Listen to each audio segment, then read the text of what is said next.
Paano nga ba manalo sa loto? Totoo bang may strategy na ginagamit ang ibang bettors para tumaas ang chance nilang manalo? Sa video na ito, pag-uusapan natin ang 10 na paraan at strategy na ginagamit ng ibang tumataya sa loto. Mula sa pagpili ng numero, system playing, hanggang sa mga common habits na katatagal ng bettors at yung mga nanalo. Pero tandaan, ang loto ay laro ng chance at walang garantisadong paraan para manalo. Ang goal ng video na ito, maibigay ang impormasyon at ideas pwede mong malaman bago ka tumaya. Kaya siguraduhin panoorin mo hanggang dulo dahil baka may mga strategy dito na hindi mo pa nasusubukan. At kung mahilig ka sa Lotto updates, tips at results, don't forget to like, subscribe at i-hit ang notification bell para updated ka lagi. Tara, simulan na natin. Number 1, pumili ng tamang numero, lucky numbers versus random pick. Dito sa pumili ng tamang numero, isa sa mga pinakaunang strategy na ginagamit ng maraming tumataya sa loto ay ang pagpili ng numero. Dito madalas nagsisimula yung mga tanong na karamihan, mas okay ba ang lucky number o random pick? Totoo bang may mas malaking chance manalo kapag pinili mo mismo yung numero mo o mas mabuting hayaan na lang ang machine na pumili para sa'yo? Maraming bettors ang naniniwala lucky numbers. Ito ang mga numerong may special na kahulugan sa kanila tulad ng birthday, anniversary, edad, at paboritong numero.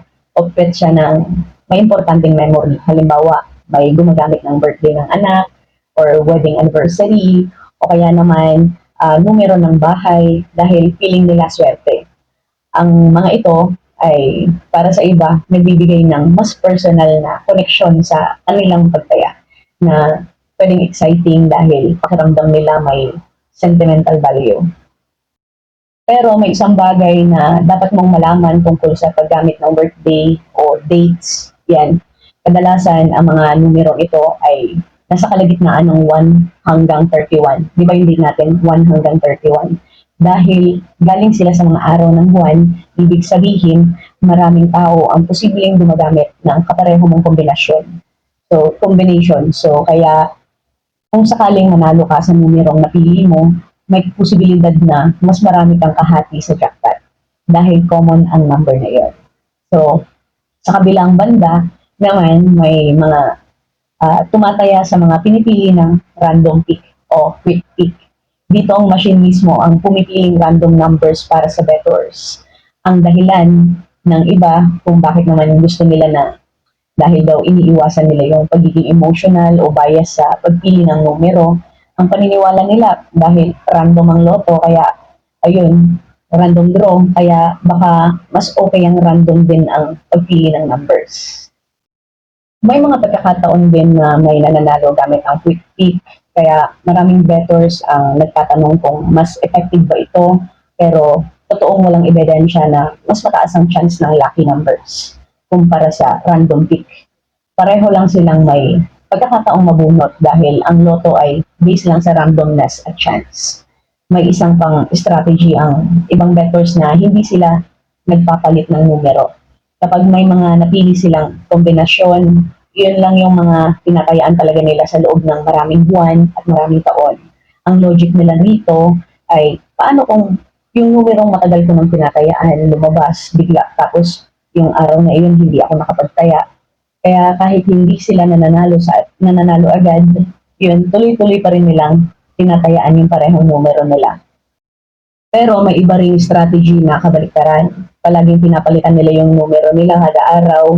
Ang paniniwala kasi nila, baka daw mas malaki ang chance kung iba-iba yung combination na susubukan nila kaysa sa paulit-ulit at iisang set lang ng number ang ginagamit nila. Sa huli, mahalagang tandaan na walang guaranteed ang formula sa pagpili ng winning numbers sa loto. Kahit lucky numbers, birthdays, random pick, hot numbers o sariling analysis para gamitin mo, pareho pa rin ang prinsipyo. Swerte at chance ang pinakamalaking factor. Kaya kung ikaw ay tataya, piliin mo yung strategy na komportable ka. Pero siguraduhin mong responsable ang pagtaya at huwag lalampas sa budget na kaya mong mawala. So yan, dahil sa loto, mas maganda pa rin yung iturin mo itong entertainment kaysa sa asang sigurado kang mananalo ako, kaya okay lang mawala ito, kaya okay lang itaya ko yung pambili ng bigas namin, okay lang kakain na lang kami ng masarap na ulam sa susunod na sweldo, itataya ko to, baka manalo kami. At yung pambili ko ng bahay, tataya ko na lang to araw-araw para lang makabili ako ng mas malaking bahay, mabibigyan ko yung ibang kamag-anak ko, parang wala akong problema. Yung mga ganun. Ganyan kasi laging mga mindset ng mga nagtataya sa loto. Yung kagaya ko ako, in-straight ko talaga 3 months yan, araw-araw ako nagtataya. Aminado naman ako na-addict din ako magtaya sa loto. Kasi nanaginip ako, mamaya ito talk natin about sa panaginip. Nanaginip ako ng number. Ang mali ko lang, nakalimutan ko yung number na, mamaya na lang pala ikwento ko na lang para exciting. Number 2, system play o combination strategy. Isa pang strategy na ginagamit ng isang lotto players ay ang tinatawag na system play o combination strategy. Sa simpleng paliwanag, imbis na isa lang yung tinatayaan mo kapag tumataya ka, ginagawa mong 2, 3 o 4. Halimbawa, kung karaniwan ay isang ticket lang tapos tinatayaan mo sa system play, pwede kang pumili ng mas maraming numero at gumawa ng iba't ibang combination mula rito. Ang idea dito ay simple lang. Habang maraming entries o combination, mas maraming pagkakataon na makalapit sa winning combination. Number 3, pag-iwas sa common numbers. Isa pang strategy na ginagamit ng ibang lotto players ay ang pag-iwas sa common numbers. Hindi ito tungkol sa pagpapataas ng chance na mabunot ang numero mo, kundi tungkol ito sa pag-iwas na magkaroon ng maraming kahati sakaling manalo ka ng jackpot. Paano ito gumagana? Maraming tao ang madalas na pumipili ng mga numero na may personal na kahulugan tulad ng birthday, anniversary, edad o special dates. Dahil dito, karamihan sa mga numerong ginagamit ng bettors ay nasa gitna lamang ng 1 hanggang 31. Dahil iyon lang ang sangkop ng araw na calendar. Dahil sobrang common ang ganitong style ng pagpili, may ilang bettors na sadyang iniiwasan ng mga numerong madalas na piliin ng karaniwan. Number 4, consistency strategy o parehong numero lagi ang tinatayaan. Nabanggit ko na to kanina. So, isa pang strategy na ginagamit ng maraming tumataya na players sa loto, ang tinatawag na consistency strategy. Marami talagang gumagawa nito kahit ako. Yan. Sa paraang ito, iisa lang ang parehong set na numero ang patuloy nilang tinatayaan sa bawat draw. Minsan umaabot ito ng buwan o kaya naman taon. Ang dahilan kung bakit ginagawa ng iba dahil naniniwala sila na baka isang araw lumabas yung numero na matagal na nilang sinusubaybayan. Para sa kanila, mas okay na manatili sa isang combination kaysa pabago-bago ng numbers. Madalas mong maririnig na matatagal nang tumataya sa linya. Yan. Paano kung lumabas yung number mo ng isang araw, di ba? Tapos hindi ka tumaya. Yan. Kaya dahil ilang beses nang hindi na nanalo, tuloy-tuloy pa rin talaga silang parehong numero ang tinatayaan kahit gano'n. Dahil na umaasa sila na baka isang araw lumabas yun. Lagi nilang tinatayaan tapos hindi sila makataya. Number 5, budgeting ng pagtaya. Tumataya na may limitasyon. Isa sa pinakamahalagang strategy na madalas nakakalimutan ng ibang lotto players ay ang budgeting ng pagtaya. Yung pagbabudget sa pagtataya sa loto.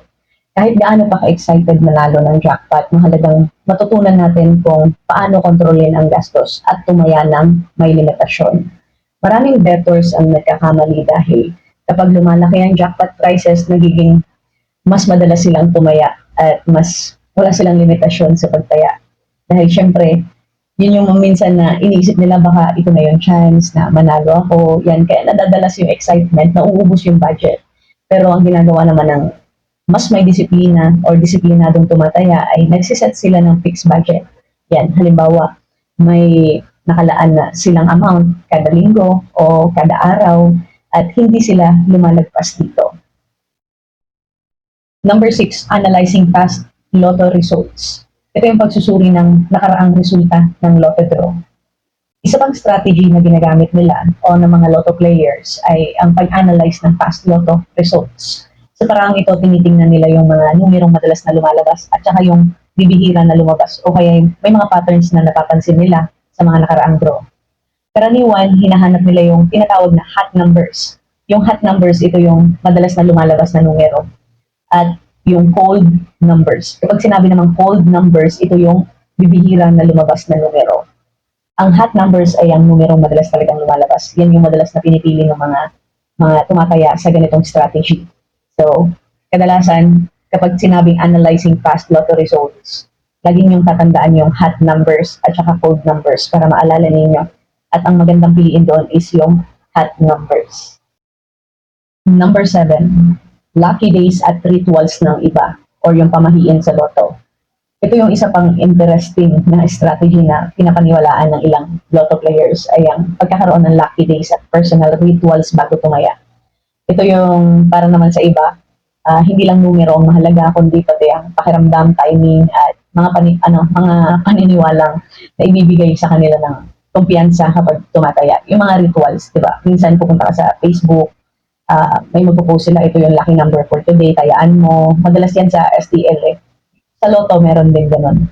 Yan. May mga bettors na naniniwala na may mga araw na maswerte para sa kanila. Halimbawa, may tumaya lang tuwing birthday, yan, birthday nila, nananalo talaga. May mga nananalo talaga sa ganito. Nanalo na rin ako sa Lotto. Minsan ako tumaya, pero nanaginip naman ako. Hindi ko siya nakuha lahat kasi ang nakuha ko doon parang ano lang eh, 5 numbers. Kasi 270,000 yung napanalunan ko. Malaking naitulong sa akin yung pera na yun. Alam yan ng mister ko. Nung time na malapit ako mga anak nung nanalo ako sa Lotto. Ayun. Basta hindi ko matandaan 5 numbers ba yun. Kasi nang naginip ako, hindi ko matandaan yung isang number. Tapos sabi naman nung kaibigan ko, tayaan mo sa Lotto. Tinayaan ko sa Lotto, nanalo ako ng 270,000. Siguro kung medyo malaki yung grand prize nun, mas malaki yun. Kaya grabe yung saya namin nun. Nagpakain pa kami sa bahay. Sa panaginip ko naman nakuha yun. Iba rin tong lucky days at ritual ng iba. So, kapag sinabing lucky days at ritual ng iba, yung mga ibinibigay na may ritual na number or yung mga bahaging number ng swerte na nakikita niyo sa Facebook, yung mga, halimbawa, may mga occasion, birthday mo, mga ganyan, pwede din yun. Yan yung sinasabing lucky days at rituals ng iba. Number 7. Number 8, group betting or Lotto Syndicate. Paano nagtutulungan ang grupo para mas maraming entries at mas mataas ang chance pero hati-hati sa premyo. Ito yung parang nag-aambagan sila tapos tataya sila sa maraming numero. Yan yung sinasabing group betting, paswertihan ng grupo. Marami rin gumagawa nito guys. Maganda rin to kapag alanganin kayo na kayo lang kasi parang nahahawa ng swerte yung sa kasama ninyo. Pwedeng swerte siya, masama kayo at least kahit paano. Pero grupo kayo, maghahati-hati kayo sa premyo. May chance na manalo kayo kapag may swerte isa. Parang hawa-hawa. Number 9, quick pick versus manual pick. Mas marami bang nananalo sa auto-generated numbers o sariling pili? Meron kasi ibang players na bumabase sila sa sariling pili o kaya naman auto-generated numbers. So, minsan, pumipili sila kung saan yung swerte, yung may nananalo. Kagaya yung mga nakaraan, maraming nanalo sa auto-generated numbers. Kaya mas marami nag-auto-generate. Merong mga players na gano'n. Mas pinipili nila kung saan yung swerte, yung sariling pili o auto-generated pick. Ito yung quick pick versus manual pick number 9. Number 10, mindset ng matagal nang tumataya, realistic na pananaw sa Lotto. Isa sa pinaka-importanting strategy na hindi masyadong napapansin ng marami sa Lotto players ay ang mga mindset o pananaw sa pagtaya. Yan. Para sa mga matagal nang tumataya, hindi lang ito tungkol sa pagpili ng numero o paggamit ng system, kundi kung paano nila tinatanggap ang realidad sa laro or ng laro. Maraming experience ng bettors ang may isang prinsipyo, tumataya lang para sa chance, hindi para sa pag-asa na instant na yun, magbabago agad yung buhay niya. Alam nila na ang pagtaya sa Lotto ay laro, swerte o probability na. Kaya kahit paulit-ulit silang hindi manalo, hindi sila agad-agad na sumusuko o nagagalit. Para sa kanila, bahagi lang ito ng routine o libangan. Ito yung number 10, mindset ng matagal nang tumataya. Realistic na pananaw sa Lotto.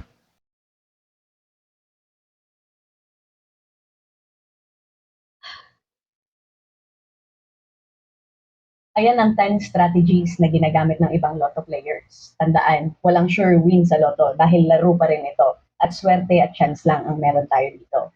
Kaya tumaya ng responsible. Kung nagustuhan mo ang video na ito, huwag mong kalimutan na mag-like, mag-comment ng inyong lucky number dito sa baba ng comment section ko. Dito sa comment section ko. At mag-subscribe sa channel ko para sa Lotto updates at health tips content na lagi mong mapapakinabangan araw-araw. Maraming salamat po sa panonood. Good luck at kita-kits sa next video.